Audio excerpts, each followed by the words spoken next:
जियो के आगमन से पहले भारत में बहुत सारी टेलीकम्युनिकेशन प्रोवाइडर्स थे, जैसे एयरटेल आइडिया, वोडाफोन बीएसएनएल और एयरसेल। लेकिन जैसे ही जियो का आगमन हुआ, उसके बाद हमें एयरसेल कहीं भी नहीं दिखाई दिया। जानिए इसके पीछे के कारण इस वीडियो में। एयरसेल का उत्थान और पतन। एक विश्लेषण। एयरसेल एक भारतीय मोबाइल सेवा प्रदाता जिसने 2000 के दशक में तेजी से वृद्धि की और बाद में संकट का सामना किया, भारतीय टेलीकॉम उद्योग की एक महत्वपूर्ण कहानी है। इसकी शुरुआत से लेकर इसके पतन तक के सफर को समझना इस क्षेत्र में प्रतिस्पर्धा, नियामकीय चुनौतियों और बाजार की गतिशीलता को समझने में मदद करता है। स्थापना और प्रारंभिक वर्ष। एयरसेल की स्थापना 1999 में चिरंजीवी अग्निहोत्री द्वारा की गई थी। कंपनी ने 2000 में अपने सेवाओं का शुभारंभ किया और जल्द ही यह दक्षिण भारत में एक प्रमुख टेलीकॉम सेवा प्रदाता बन गई। एयरसेल ने अपने उपयोगकर्ताओं को आकर्षित करने के लिए किफायती योजनाएं और उच्च गुणवत्ता वाली सेवाएं प्रदान की। इसकी विज्ञापन रणनीति भी बेहद सफल रही, जिसमें आगे बढ़ो का नारा खासा लोकप्रिय हुआ। विस्तार और नवाचार। एयरसेल ने 2004 में देश के अन्य हिस्सों में अपने नेटवर्क का विस्तार करना शुरू किया।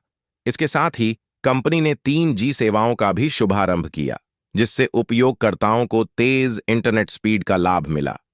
इसके अलावा एयरसेल ने विभिन्न टैरिफ योजनाएं, रोमिंग सेवाएं और वैल्यू एडेड सर्विसेज की पेशकश की, जिसने इसे युवा उपयोगकर्ताओं के बीच बेहद लोकप्रिय बना दिया। मार्केट में प्रतिस्पर्धा। जटी टेलीकॉम उद्योग का विकास। 2008 से 2010 के बीच भारतीय टेलीकॉम बाजार में एक बड़ी प्रतिस्पर्धा का दौर देखने को मिला। रिलायंस, जियो, एयरटेल और वोडाफोन जैसी कंपनियों ने अपने नेटवर्क का तेजी से विस्तार किया और ग्राहक आधार बढ़ाने के लिए आकर्षक योजनाएं पेश कीं। इस प्रतिस्पर्धा के चलते एयरसेल को अपने बाजार हिस्से को बनाए रखने में कठिनाई होने लगी। आर्थिक चुनौतियां। एयरसेल के लिए यह समय आर्थिक रूप से चुनौतीपूर्ण साबित हुआ। को अपने नेटवर्क विस्तार और तकनीकी उन्नति के लिए भारी निवेश करना पड़ा, जबकि प्रतिस्पर्धा के कारण उसे टैरिफ कम करने पड़े। इसके परिणाम स्वरूप एयरसेल की वित्तीय स्थिति कमजोर होने लगी। एयरसेल का पतन। वित्तीय संकट। 2014 के बाद एयरसेल की वित्तीय स्थिति लगातार बिगड़ने लगी। कंपनी पर भारी कर्ज चढ़ गया और साथ ही उपयोगकर्ताओं की संख्या में गिरावट आई। कई राज्यों में लाइसेंस रद्द करने और कानूनी मामलों ने भी कंपनी की स्थिति को और गंभीर बना दिया। नियामकीय समस्याएं।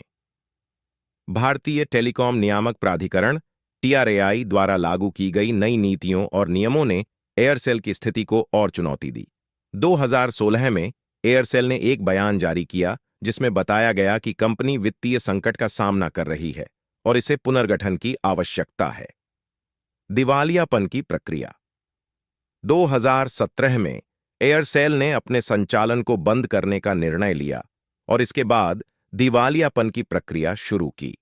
इसके परिणाम स्वरूप लाखों उपयोगकर्ताओं को अपनी सेवाएं बंद करनी पड़ीं और हजारों कर्मचारियों को नौकरी से हाथ धोना पड़ा। समापन और सबक। एयरसेल की कहानी भारतीय टेलीकॉम उद्योग की जटिलताओं और चुनौतियों का प्रतिनिधित्व करती है।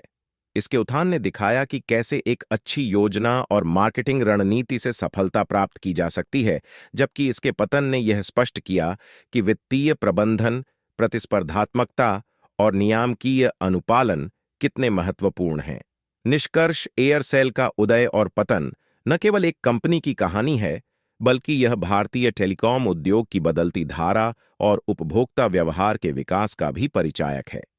आज के समय में टेलीकॉम कंपनियों